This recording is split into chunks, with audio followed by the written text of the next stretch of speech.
मुलांनो, आज आपण इयत्ता 5वीचा परिसर भाग 2 त्याच्यातला धडा दुसरा ह्यामधला टॉपिक नंबर 2.4 बघणार आहोत.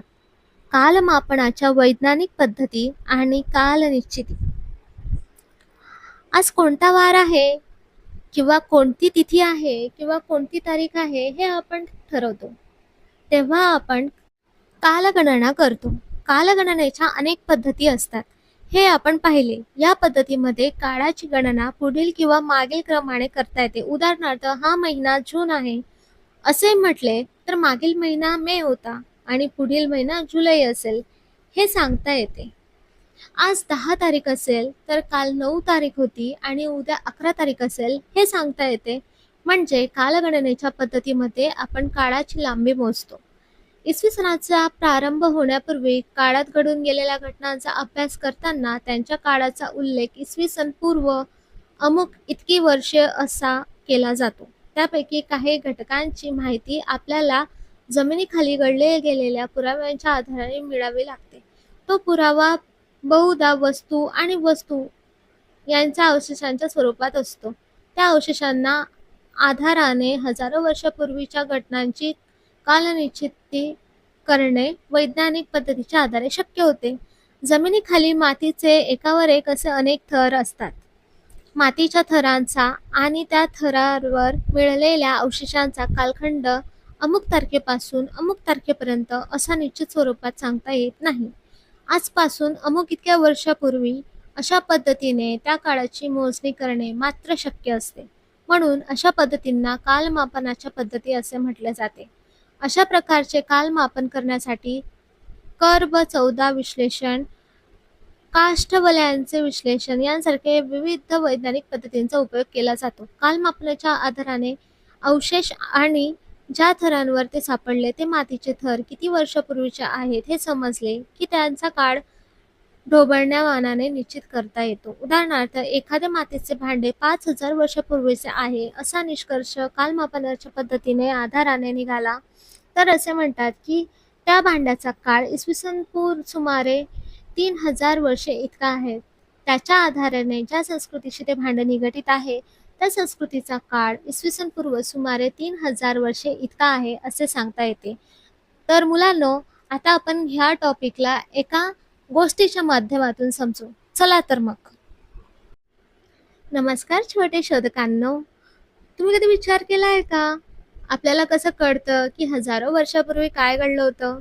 तेव्हा ना कोणता कॅलेंडर होता, ना घड्याळ, ना काही लिहिणारा. किती अद्भुत वाटतं ना.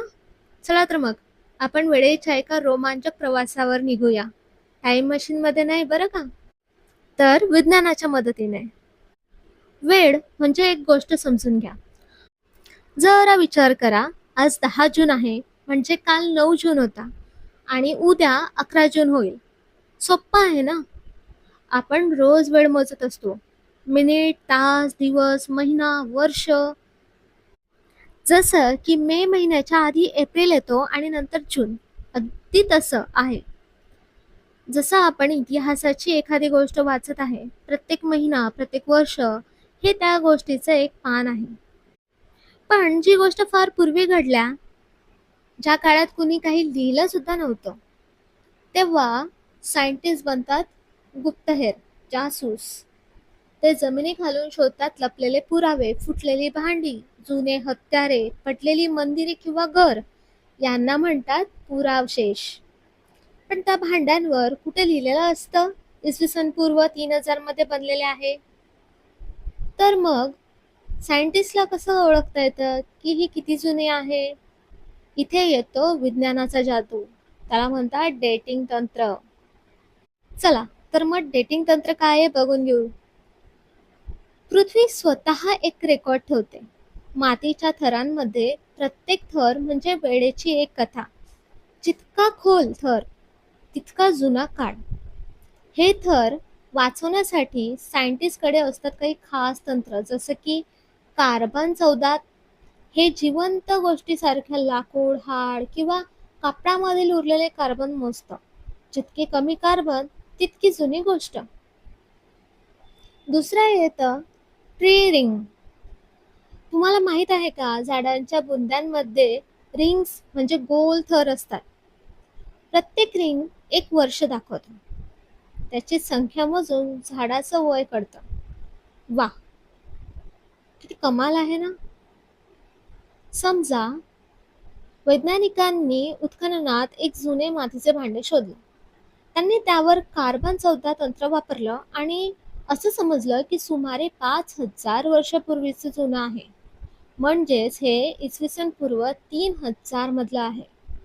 मग आपण म्हणू शकतो, अरे वा, हे भांडं ज्या लोकांचं आहे ते लोक सुमारे इसवी सन पूर्व 3000 मध्ये राहत होते. अशा प्रकारे आपण हळूहळू इतिहासाचा चित्र तयार करतो.